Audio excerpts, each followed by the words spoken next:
Hello ಗೆಳೆಯರೇ, ಎಲ್ಲರಿಗೂ ನಮಸ್ಕಾರ. ಇನ್ಫಾರ್ಮೇಷನ್ ಬ್ರೋ ಯೂಟ್ಯೂಬ್ ಚಾನಲ್ಗೆ ನಿಮಗೆಲ್ಲ ಪ್ರೀತಿಯ ಸ್ವಾಗತ ಸುಸ್ವಾಗತ. ಗೆಳೆಯರೆ, ಇವತ್ತು ರಾಷ್ಟ್ರೀಯ ಆರೋಗ್ಯ ಅಭಿಯಾನ ಜಿಲ್ಲಾ ಆರೋಗ್ಯ ಮತ್ತು ಕುಟುಂಬ ಕಲ್ಯಾಣಗಳ ಸಂಘ ಕೊಪ್ಪಳ ಇಲ್ಲಿ ಕಾಲಿರ್ತಕ್ಕಂಥ ಗುತ್ತಿಗೆ ನೇಮಕಾತಿ ಅಧಿಸೂಚನೆಯನ್ನು ಹೊರಡಿಸಲಾಗಿದೆ. ಇಲ್ಲಿ ಅದರ ಬಗ್ಗೆ ಯಾವ್ಯಾವ ಹುದ್ದೆಗಳು, ಎಷ್ಟು ವಯೋಮಿತಿ, ಲಾಸ್ಟ್ ಡೇಟ್ ಯಾವುದು, ಮಂತ್ಲಿ ಸ್ಯಾಲ್ರಿ ಎಷ್ಟು, ಎಲ್ಲ ಒಂದು ವಿಷಯವನ್ನು ಈ ಒಂದು ವಿಡಿಯೋದಲ್ಲಿ ತಿಳಿಸ್ತಾ ಹೋಗ್ತೇನೆ.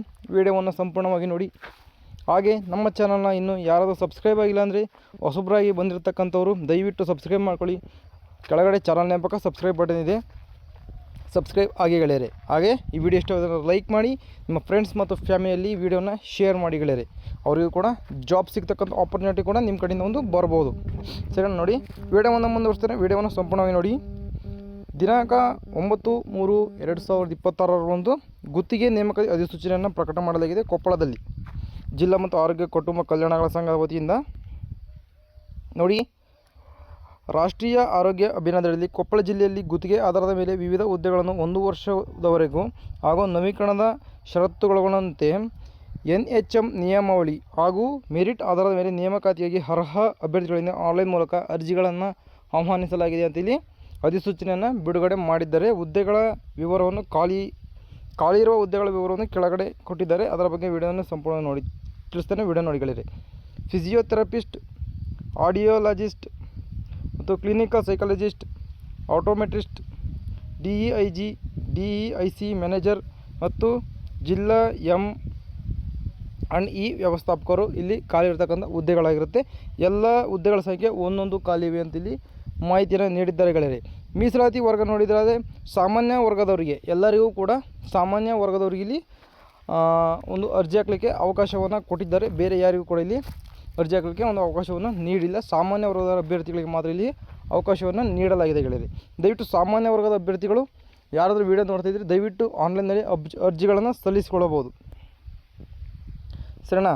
ನೋಡಿ, ಶೈಕ್ಷಣಿಕ ಅರ್ಹತೆ ನೋಡಿದ್ರೆ ಫಿಸಿಯೋಥೆರಪಿಸ್ಟ್ಗೆ bachelor of degree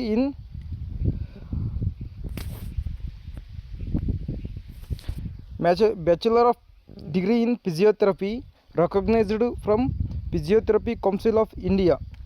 minimum 2 years work experience ಇರಬೇಕಾಗುತ್ತೆ ನಿಮಗೆ. ಪಬ್ಲಿಕ್ ಹೆಲ್ತ್ ಸೆಕ್ಟರ್ನಲ್ಲಿ ಸ್ಯಾಲರಿ ಪರ್ ಮಂತ್ 25,000 ನಿಮಗೆ ಇರುತ್ತೆ ಗೆಳೆಯರೆ ಫಿಸಿಯೋಥೆರಪಿಸ್ಟ್ಗೆ.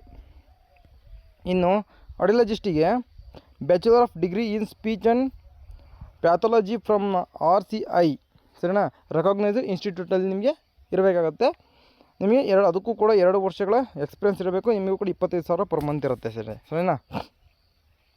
ಕ್ಲಿನಿಕಲ್ ಸೈಕಾಲಜಿಸ್ಟ್ ಹುದ್ದೆಗಳಿಗೆ masters in degree child psychology from RCI, ಸರಿನಾ, ರೆಕಗ್ನೈಸ್ಡ್ ಇನ್ಸ್ಟಿಟ್ಯೂಟಲ್ಲಿ ನಿಮಗೆ ಡಿಗ್ರಿ ಮುಗಿದಿರಬೇಕಾಗುತ್ತೆ. 2 ವರ್ಷಗಳ ಎಕ್ಸ್ಪೀರಿಯೆನ್ಸ್ ಇರಬೇಕಾಗುತ್ತೆ ಮತ್ತು ಮಂತ್ಲಿ ಸ್ಯಾಲರಿ ನಿಮಗೆ 25,000 ಆಗಿರುತ್ತೆ ಗೆಳೆಯರೆ. ಮತ್ತು ಆಪ್ಟೋಮೆಟ್ರಿಸ್ಟಿಗೆ bachelor of optometry or master in optometry from any recognised university. ನಿಮಗೂ ಕೂಡ 2 ವರ್ಷಗಳ ಎಕ್ಸ್ಪೀರಿಯೆನ್ಸ್ ಇರಬೇಕಾಗುತ್ತೆ. ಮಂತ್ಲಿ ಸ್ಯಾಲರಿ ಬಂದುಬಿಟ್ಟು ನಿಮಗೆ 15,397 ರೂಪಾಯಿ ಆಗಿರುತ್ತೆ ಗೆಳೆಯರೆ. ನೋಡಿ, DEIC ವ್ಯವಸ್ಥಾಪಕರು ಅಭ್ಯರ್ಥಿಯು masters in disability rehabilitation administration approved by rehabilitation council India, ಸರಿನಾ. ಇಲ್ಲಿ ನಿಮಗೆ or post graduate degree diploma in hospital health ಮ್ಯಾನೇಜ್ಮೆಂಟಲ್ಲಿ ನಿಮಗೆ ಡಿಪ್ಲೊಮಾ ಆದರೂ ಆಗಿರ್ಬೋದು. ಅಂಥವ್ರು ಅರ್ಜಿಗಳನ್ನು ಸಲ್ಲಿಸ್ಬೋದು ಗೆಳೆಯರೆ. ನೋಡಿ, ಜಿಲ್ಲಾ M&E ವ್ಯವಸ್ಥಾಪಕರು ಡಿಗ್ರಿ ಇನ್ ಸ್ಟ್ಯಾಟಿಸ್ಟಿಕ್ಸ್ ಅಲ್ಲಿ ಆಗಿರಬೇಕಾಗುತ್ತೆ. Demography, mathematics, economics, in statistics as a subject and having computer knowledge ಇರಬೇಕಾಗುತ್ತೆ ನಿಮಗೆ ಗೆಳೆಯರೆ. 1 ವರ್ಷಗಳ ಎಕ್ಸ್ಪೀರಿಯೆನ್ಸ್ ಇರಬೇಕಾಗುತ್ತೆ. 30,000 ನಿಮಗೆ ಮಂತ್ಲಿ ಸ್ಯಾಲ್ರಿ ಇಲ್ಲಿ ಇರುತ್ತೆ ಗೆಳೆಯರೆ. ಸರಿನಾ? ಆನ್ಲೈನ್ನಲ್ಲಿ ಅರ್ಜಿ ಸಲ್ಲಿಸಲಿಕ್ಕೆ 25/3/2026 ಸಂಜೆ 5:30 ನಿಮಗೆ ಆನ್ಲೈನಲ್ಲಿ ಅರ್ಜಿ ಸಲ್ಲಿಸಲಿಕ್ಕೆ ಅವಕಾಶವನ್ನು ನೀಡಿದ್ದಾರೆ. ಯಾವಾಗ 11/3/2026ರಿಂದ 25/3/2026 ಲಾಸ್ಟ್ ಡೇಟ್ ಆಗಿರುತ್ತೆ ಗೆಳೆಯರೆ. ಸರಿನಾ? ಇದರ ಮೇಲೆ ಆಗ್ತಕ್ಕಂಥ ಎಲ್ಲ ಅರ್ಜಿಗಳನ್ನು ತೆಗೆದುಹಾಕಲಾಗುತ್ತೆ. ಇದರೊಳಗೆ ಹಾಕ್ಬೇಕು. ಸರಿನಾ? 25ರ ಒಳಗಡೆ ಆಗ್ತಕ್ಕಂಥ ಎಲ್ಲ ಅರ್ಜಿಗಳನ್ನು ನೀವು ಪರಿಗಣನೆ ಮಾಡ್ತೀವಿ ಅಂತೇಳಿ ಕೊಟ್ಟಿದ್ದಾರೆ ಗೆಳೆಯರೆ. ಮತ್ತು ವಯೋಮಿತಿ ನೋಡಿ, ನೇಮಕಾತಿ ಅರ್ಜಿಗಳನ್ನು ಸಲ್ಲಿಸಲು ಕೊನೆಯ ದಿನಾಂಕ 25/3/2024 ನಿಗದಿಪಡಿಸಲಾಗಿದ್ದು, ಈ ದಿನಾಂಕಕ್ಕೆ ಅಭ್ಯರ್ಥಿಗಳು ಗರಿಷ್ಠ ವಯೋಮಿತಿ ಈ ಕೆಳಗಂಡಂತೆ ಇರತಕ್ಕದ್ದು. ನೋಡಿ, ಫಿಸಿಯೋಥೆರಪಿಸ್ಟ್ಗೆ 45 ವರ್ಷ ಮೀರಿರಬಾರದು, ಆಡಿಯಾಲಜಿಸ್ಟಿಗೆ 45 ವರ್ಷ, ಕ್ಲಿನಿಕಲ್ ಸೈಕಾಲಜಿಸ್ಟ್ಗೆ 45 ವರ್ಷ, ಅಪ್ಟೋಮೆಟ್ರಿಸ್ಟಿಗೆ 45 ವರ್ಷ, DIC ಮ್ಯಾನೇಜರ್ಗೆ 45 ವರ್ಷ, ಜಿಲ್ಲಾ M&E ವ್ಯವಸ್ಥಾಪಕರಿಗೆ 40 ವರ್ಷ ಮೀರಿರಬಾರದಂತೆ ಕೊಟ್ಟಿದ್ದಾರೆ.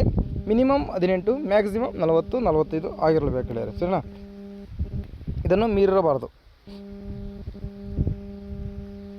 ಅಭ್ಯರ್ಥಿಯು ದಾಖಲಾತಿ ಪರಿಶೀಲನೆಯ ಸಮಯದಲ್ಲಿ ಕಡ್ಡಾಯವಾಗಿ ಹಾಜರುಪಡಿಸಬೇಕಾದ ಮೂಲ ಪ್ರಮಾಣ ಪತ್ರಗಳು ಮತ್ತು ಈ ಕೆಳಗಂಡಂತೆ ಇರುತ್ತವೆ, ಸರಿನಾ? ವಿವಿಧ ಹುದ್ದೆಗಳಿಗೆ ನಿಗದಿಪಡಿಸಲಾದ ವಿದ್ಯಾರ್ಹತೆಯ ಎಲ್ಲ ಸೆಮಿಸ್ಟರ್ಗಳ ವರ್ಷಗಳ ಪ್ರಮಾಣ ಪತ್ರ ಅಥವಾ ಅಂಕಪಟ್ಟಿಗಳು, ಸಂಬಂಧಿತ ಪ್ರಾಧಿಕಾರದ ನೋಂದಣಿ ಮಾಡಿಸಿದ ಪ್ರಮಾಣ ಪತ್ರ ಹಾಜರಿರಬೇಕು. ಜನ್ಮ ದಿನಾಂಕವನ್ನು ಪರಿಗಣಿಸಲು SSLC ಅಂಕಪಟ್ಟಿಯನ್ನು ಅಪ್ಲೋಡ್ ಮಾಡತಕ್ಕದ್ದು. ಅನುಭವ ಮತ್ತು ನಿರಕ್ಷೇಪಣಾ ಪತ್ರಗಳನ್ನು ಇಲ್ಲಿ ಹಾಕಬೇಕಾಗತ್ತೆ. ಮತ್ತೇನಪ್ಪ ಅಂತೀವಿ